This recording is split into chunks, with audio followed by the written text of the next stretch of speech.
James spotted the ambulance just as he was approaching his apartment building. He just finished a hefty grocery run, planning to stock up for the next few days, and was looking forward to a hearty dinner. But the sight of the emergency vehicle parked right in front of his entrance sent a chill down his spine. He wasn't usually one to panic, but with the severe flu outbreak that had been raging the city for almost a month, he couldn't help but feel uneasy. At first, everyone had dismissed it as just another seasonal bug, ignoring the doctor's warnings. But then, the number of cases skyrocketed at an alarming rate, and people were getting seriously ill. News reports of deaths in hospitals were becoming more frequent. James, a freelance web developer, hadn't been too concerned about all the worrying news. He was used to spending most of his time at home anyway, so the restrictions imposed a week ago didn't bother him much. But then Liam, one of his friends, caught the virus. He spent a whole week bedridden, battling weakness and high fever. Liam's experience made James take the illness much more seriously. That's why seeing an ambulance outside his building now made him so anxious. Just what I needed. James muttered under his breath as he opened the building front door. To his dismay, the paramedics were attending to a call on his floor. He grew even more worried. He saw two people in white protective suits, their faces covered with masks and goggles, coming out of the apartment next door. That's where Miss Emma lived, a kind woman in her 50s who James got along with really well. She had helped him out several times, looking after his fish and watering his plants when he had to leave town for a few days. Just chatting with her was always pleasant. The realization that the medics were there for her didn't bode well. James called his neighbor a couple of hours later, deciding to check on her condition. "Oh, James, I have been sick for 3 days now," Miss Emma said. "I tried to tough it out, but today my temperature spiked, and I'm just lying here with no energy." It was strange to hear her usually cheerful voice so weak and lifeless. "Mrs. Emma, can I get you anything? I could just leave it at your door for you to pick up," James offered. He didn't really want to go back to the store, but hearing the woman's voice, he felt that offering help was the right thing to do. "No need, thank you. I'm barely eating, to be honest. I have no appetite at all, just sipping on some broth," she chuckled weakly. "Don't worry, I will be back on my feet in a couple of days." "All right, but please call if you need anything, Miss Emma. I will help however I can." "Thank you, James. You're very kind. I hope I won't have to bother you," she said with a faint laugh. The next 3 days, James immersed himself in work. He'd landed a particularly reasonable and pleasant client, so he wanted to do an exceptional job. He was just wrapping up when he first heard the tapping on the wall. Initially, he ignored it, completely absorbed in his coding, but gradually, these random sounds began to distract him. By the time he was almost finished, the noises had become impossible to ignore. James leaned back in his chair, exhausted. He glanced at the clock on his monitor, 2:35 a.m. As he rubbed his tired eyes, something thudded heavily against the wall. "What the hell are you doing out there?" he grumbled in annoyance. He got up from his chair and walked around his bedroom, trying to pinpoint where the noises was coming from. But wherever it was had stopped banging on the walls, so James just went to the kitchen for a glass of water. Besides Miss Emma, there was one other apartment adjacent to his. The owner rented it out, and tenants changed frequently. As far as James knew, it was currently empty. Above him lived a man who liked to drink along with his wife, but the knocking didn't sound like the usual noise that guy made. He typically yelled loudly and occasionally dragged things across the floor, making a horrible scraping sound. James didn't know the downstairs neighbors. He could only guess if they might be the ones knocking on the walls. James was about to wash up and go to bed when another dull sound resonated through the apartment. It came from the kitchen, and on the other side of the wall lived Miss Emma. The sound repeated. It seemed like someone was either banging against the wall or hitting it with something. James went to the kitchen and pressed his ear against the wall, trying to hear what was happening in the neighbor's apartment. Frustratingly, everything went quiet at that moment. James stood there for several minutes when suddenly he heard the crash, as if a chair had fallen to the floor. A few seconds later, another dull thud hit the wall. "Damn it," James muttered. "Sounds like the neighbor's really not doing well. Maybe she's trying to get someone's attention." He grimaced, imagining the wicked woman using all her strength to bang on the wall, desperately trying to signal for help. Before calling Miss Emma, James hesitated for a moment. Of course, if the woman was in trouble, he needed to make sure and call an ambulance. But what if the sick woman was asleep? Also, if that were the case, there wouldn't be any sounds coming from her apartment. Accepting this last argument, James hit the call button. The phone rang, but James couldn't hear if Miss Emma's phone was ringing on the other side of the wall. He waited until an automated voice informed him that the subscriber wasn't answering. James stared at his phone screen for a while, then at the wall from behind which the sounds had been coming just recently.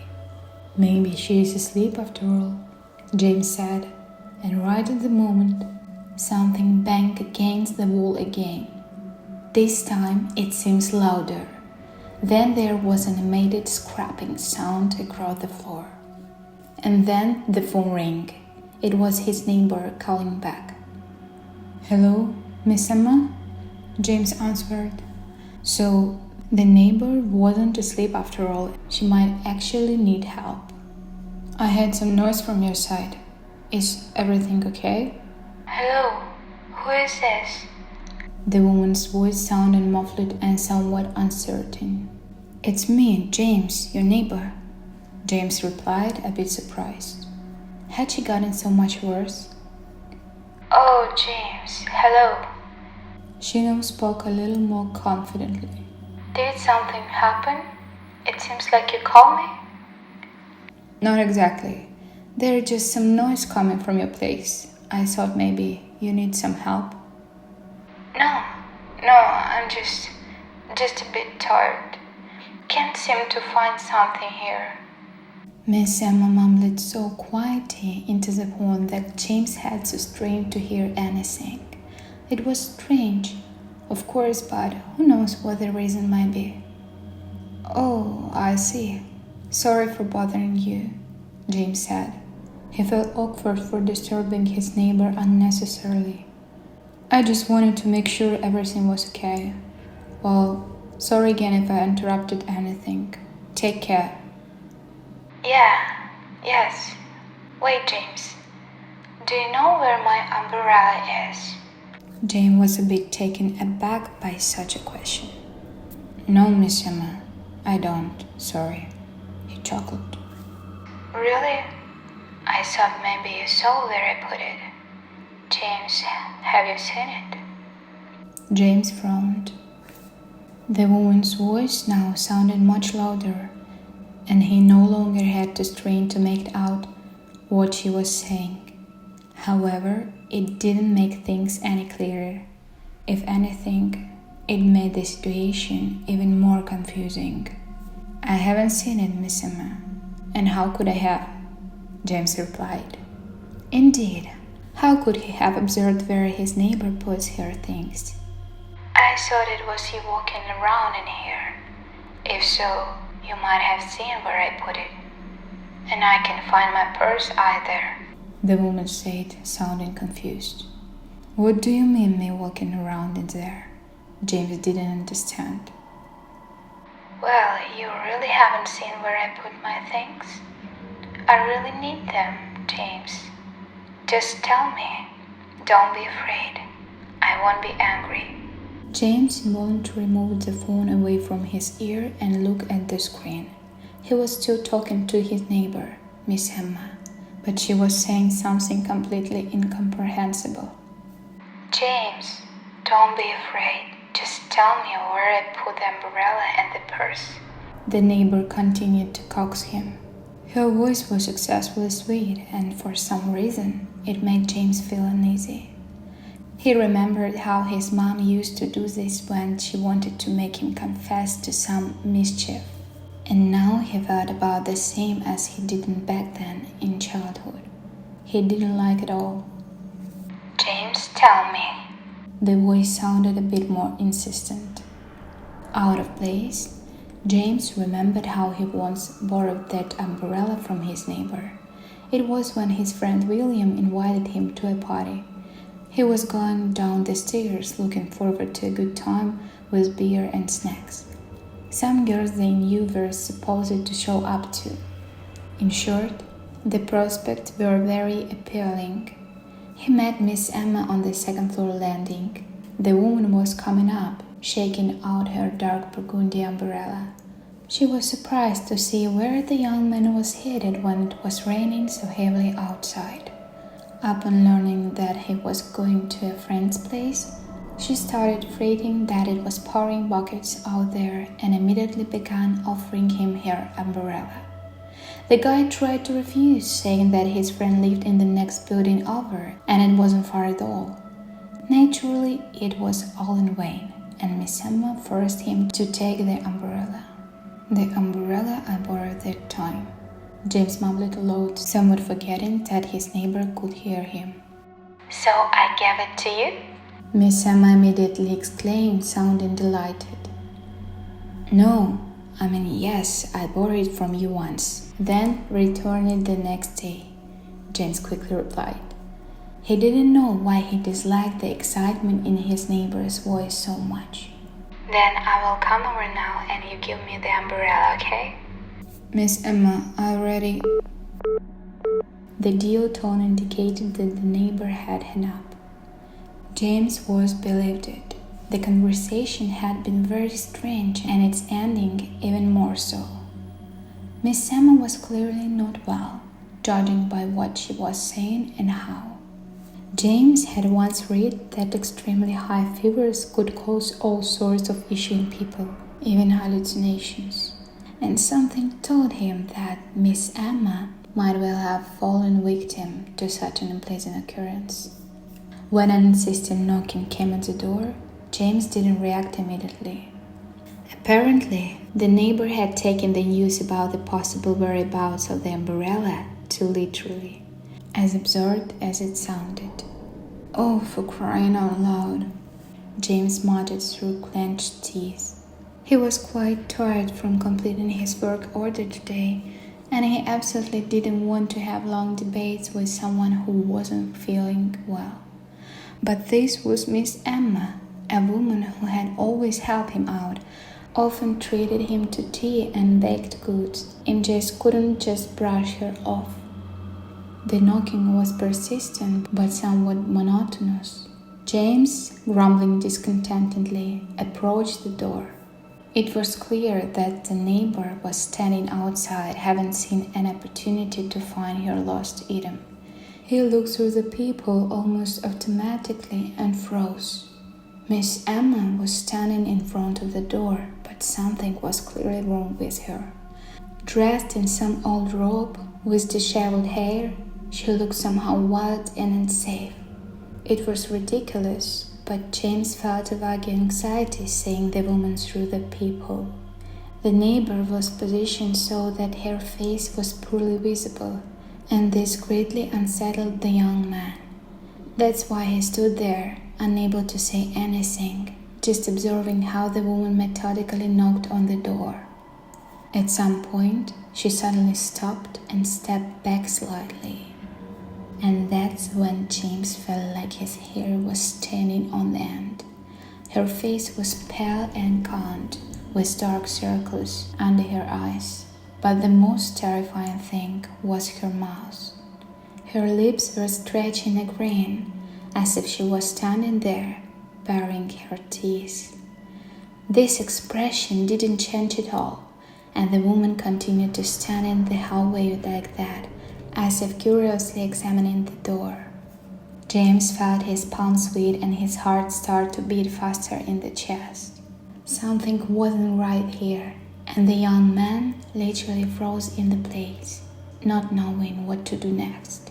It was clear that his well-known Miss Emma was standing outside, but she looked very strange and wasn't behaving very normally. People don't stand with such facial expression at the front door at 3 in the morning. At least, not the cheerful and sociable Miss Emma. The woman jerked forward very quickly. One moment she was standing motionless with her eerie grin, and the next, bam, she lunged forward, slamming her whole body against the door. There was a sound of impact, and James involuntarily cried out, jumping away from the people. "James, hello," a voice came from the corridor. "I want to ask you, do you have any of my things? I really need them." The voice was deliberately cheerful, but it seemed to be ringing with tensions. James couldn't explain what was wrong with it, but he clearly sensed something wasn't right. He approached the people again. Miss Emma continued to stand in front of the door as if nothing had happened, as if she hadn't just thrown her whole body against the entrance to the apartment, and her lips were still stretched in a wide grin, which also did nothing to calm him down. "James, can you hear me? I'm sorry to bother you. I just really need to." The voice sounded a bit more gentle. Yes, James said, and he didn't notice how dry his throat had become. "James, it's me, Miss Emma. Do you have my things? Give them to me. I really need them." The woman was speaking, but her face showed no emotion. Her eyes stared blankly ahead. Her lips moved, but the grin didn't leave the neighbor's face. At this moment, James finally realized that something was very wrong with Miss Emma, and he needed to call a doctor. "Yeah, just a moment.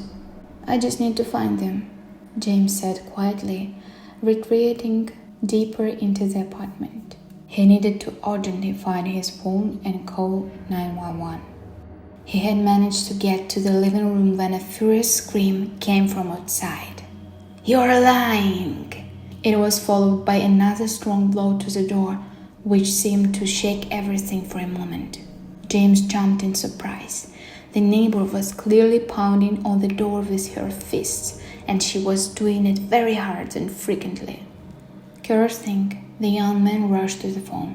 He needed to call the doctors quickly. Fortunately, the female operator who answered was competent and responded appropriately right away. However, she immediately said that the medical teams were in high demand right now, and it was unclear when they would be able to come to his address. All he could do was wait. As soon as he thought about this, the knocking on the door began to subside. James cautiously approached the people and looked through it. Miss Emma was still knocking, but not as intensely, yet her facial expression remained unchanged. "Miss Emma, don't worry. I will find everything right now and give it to you immediately," James said.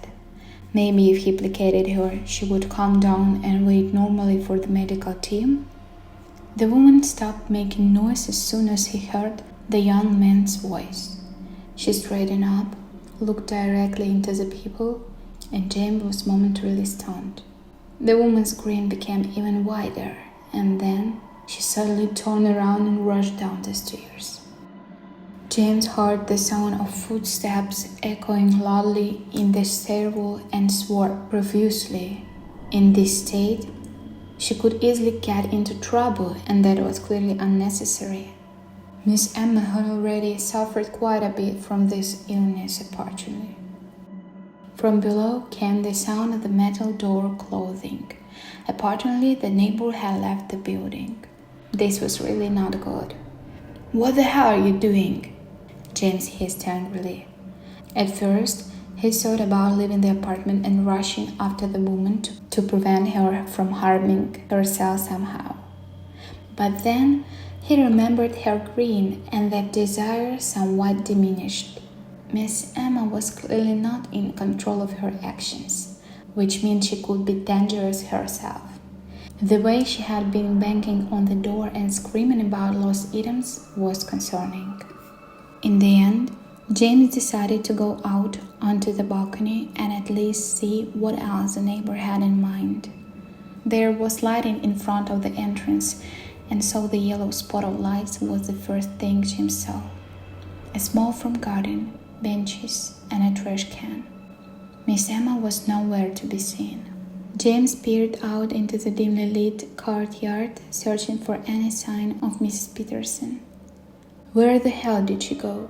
he muttered, leaning on the balcony railing. The cool night air filled his lungs and he sighed heavily. It was well past midnight, and James suddenly realized how much his work from home schedule had messed up his sleep patterns. Sure, it was convenient during these times of widespread restrictions, but he had fallen into the habit of working almost non-stop. As he scanned the courtyard one last time, movement caught his eye. At first, he couldn't make sense of what he was saying. Squinting into the darkness, it took a moment before he recognized the fluttering of a bathrobe. The realization hit him like a punch to the gut. Miss Peterson was climbing up the wall of the building. "What the actually fuck?" James exclaimed, his mind reeling. This wasn't just weird, it was impossible. She could seriously hurt herself or worse. The old lady paused in her ascent, turning her head to look up. Then, with a jerky motion, she began to climb faster. James felt a chill run down his spine as he watched the impossible scene unfold. Everything about this night suddenly felt wrong, like he had stepped into some kind of nightmare. He didn't know what to do. As he watched the climbing figure, an unsettling feeling crept over him. This was Mrs. Peterson, the same woman who'd once fretted over a stray cat that hadn't shown up for 2 days. She couldn't be dangerous, right? But then again, people don't just start climbing buildings in the middle of the night. As she cleared the second floor, Miss Peterson raised her head again. Even in the darkness, James could see her wide, maniacal grin. It had grown even broader, and the sight of it sent a fresh wave of fear coursing through him. It finally dawned on him that no one with the flu, or anyone for that matter, should be able to pull off stunts like this. James slammed the window shut, locked it, and bolted from the balcony. He stood frozen in the middle of his living room, staring at the closed window, his thoughts racing. Part of him wanted to grab his phone and run, while another part mocked the idea of fleeing from a harmless old lady. That thought vanished when he had a sound like hands slapping against glass coming from the balcony. James couldn't make out a thing hang with long fingers, and a moment later, the balcony window shattered with a crash. Then she started to climb in. James watched in disbelief as Mrs. Peterson's body tumbled over the balcony railing. She straightened up and immediately began pounding on the balcony door. It was solid wood, but the upper part was glass. The crazed neighbor quickly realized this and shouted in seconds. James stood frozen in his living room, unable to process what was happening. This ordinary woman, his neighbor of 4 years, was doing something utterly insane and inexplicable. He noticed several cuts on Miss Peterson's arms, but they barely bled. Her robe was torn in multiple places, and James realized with horror that those were likely wounds too. Yet, the old lady seemed completely unfazed by her injuries. As Miss Peterson began to crawl into the living room, James knew he had to act. He had to immobilize her somehow for her own safety and wait for medical help to arrive. With this intention, James moved forward, determined to put an end to his neighbor's erratic behavior. He was just a couple of steps away when he finally noticed what was terribly wrong. Miss Peterson had almost made it into the living room, and James could now see a large shard of glass protruding from her side. For a moment, he froze. This situation had spiraled far beyond anything normal, and he needed to do something fast. His first instinct was to grab her, pin her down, and immobilize her as he had initially planned. But then an unwelcome thought flashed through his mind. What if I can't? James had just witnessed this woman climb up to his balcony, smash his window, and now she was crawling inside, furiously whispering something, completely ignoring the piece of glass sticking out of her body. Something was terribly, horrifyingly wrong. Miss Peterson, James called out, hoping against hope that addressing her might snap her out of whatever this was. "Find it!" the woman howled in a voice that made James realize he needed to get out of there immediately. It didn't matter that he was a grown man running away from a small, usually harmless old lady. It didn't matter that he'd been fleeing his own home in the middle of the night. If he stayed, he was died. The thought was simple, clear, and terrifying in its certainty. As he bolted for the apartment door, James realized he had never been so acutely aware of danger before. The door latch flew open just as he heard the sound of footsteps in the living room. James shot out into the hallway and raced down the stairs, barely avoiding tumbling head over heels. He only stopped when he reached the building main entrance. His heart was pounding furiously, his hand and legs twitching with residual adrenaline. The silence in the stairwell was now more unsettling than comforting. The image of Mrs. Peterson rapidly scaling the wall flashed before his eyes. If she could climb up a wall, surely she could climb down just as easily. James had a vivid mental picture of himself running out of the building, only to find his neighbor waiting for him, a shard of glass still protruding from her side, wearing that horrifying grin and screaming about lost things. He struggled to control his breathing, straining his ears to catch any sound that might indicate where his nocturnal visitor was.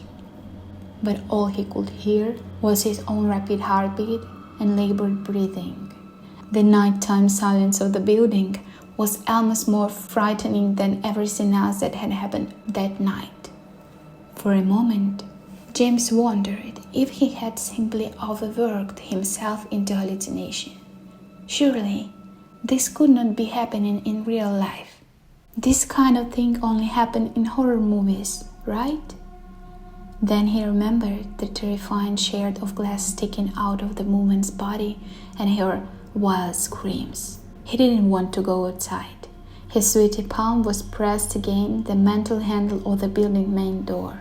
The stairwell remained silent, and his imagination ran wild again, picturing the crazed woman waiting for him outside. Finally, James let go of the door handle. He needed to figure out where his neighbor was and act accordingly. James could not remember the last time he had been this terrified, and it took him a while to gather his thoughts. That's why he stumbled over the threshold and crashed into the stair railing. The sound echoed through the empty nighttime stairwell like a gunshot. James froze, every muscle in his body tensing, ready to bolt back to the building's entrance and run into the night, away from the nightmare. Nothing. No loud screams, No footsteps on the stairs. Maybe she was still inside the apartment, or had she really made it outside and was waiting for him there? In any case, it seemed Mrs. Peterson wasn't on the staircase. James carefully started moving upward, trying to keep his footsteps as quiet as possible. He had never scrutinized the landing so intensely before. Most were fairly well lit, except for the second floor. The bulb there had burned out almost 6 months ago and still had not been replaced. As James approached, he saw the darkness thickening ahead. What used to cause mute annoyance now made him hesitate in fear. Going further seemed terrifying. Then he noticed there was enough light to spot a hidden figure, so he pressed on. Taking slow, careful step forward, he saw no one. Mrs. Peterson wasn't standing there in the darkness, waiting to launch at him with her wild screams. At one point, James shrugged as he thought that perhaps the madness-induced strength had left her, and now she was lying in his apartment, bleeding out from her wound. Another unwelcome thought crossed his mind, that he, like a coward, had run from his apartment, and now there might be a dead woman in there. He reached the landing where he could see his door. In his haste to escape, he had left it wide open and could not remember if it had closed behind him. Now it was slightly ajar. Through the gap between the door and the frame, James could see his entryway. The light was on. No one was there. James was about to push aside his fears and go inside when he stopped, noticing a shadow at the last moment. It was barely noticeable, but it was there, an indistinct outline cast on the shoe cabinet. She was there. James suddenly knew it with certainty. His deranged neighbor was waiting for him in the entryway, ready to pounce as soon as he appeared on the threshold. The thought was absurd, but James quietly turned around and moved as silently as possible down the stairs towards the building exit.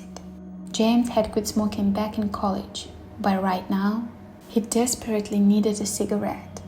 He nervously puffed on one, casting thoughtful glances around. He had already arranged to crash at an old buddy's place for a couple of nights.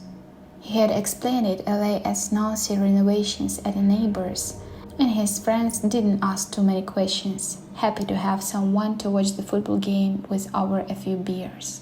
That solved the immediate problem, but James wasn't sure what to do next. The apartment belonged to his uncle, and he couldn't just move out without explanation. But for now, James didn't care about that either. He was absolutely certain he had figured something out. The ambulance crew James had called was already in his neighbor's apartment. They found the body of the unfortunate woman there. Miss Peterson hadn't been able to overcome this terrible strain of flu and had died. James learned this when he went up to landing, figuring that with so many people around, he was safe. That's where the paramedic told him about the situation while jotting something down in his paperwork. James firmly decided he would never return to this apartment at night again. He had collected his things during the day, leave most of them temporarily, and retrieve them when he was ready to move. It was just a matter of logistics, he kept mumbling to himself. The main thing was to get as far away from the ill-fated apartment as possible. The tired, haggard face of the ambulance doctor still haunted James. The doctor had lamented that the poor woman had died around noon. He kept saying that if she had agreed to hospitalization in time, she could have been saved. And James just stood there, staring at a fixed point, feeling his whole body shudder. He kept waiting for the doctor to mention multiply injuries, cuts, the piece of glass, maybe call for a police officer who would come and investigate what could have happened. but the paramedics said nothing of the sort, only lamenting the severe flu and saying that one must take care of oneself. James never returned to the apartment that night. He put on his jacket and went out to wander the night-shrouded city. After all, if his neighbor had been dead since noon, who had called him on the phone and tried to break into his apartment?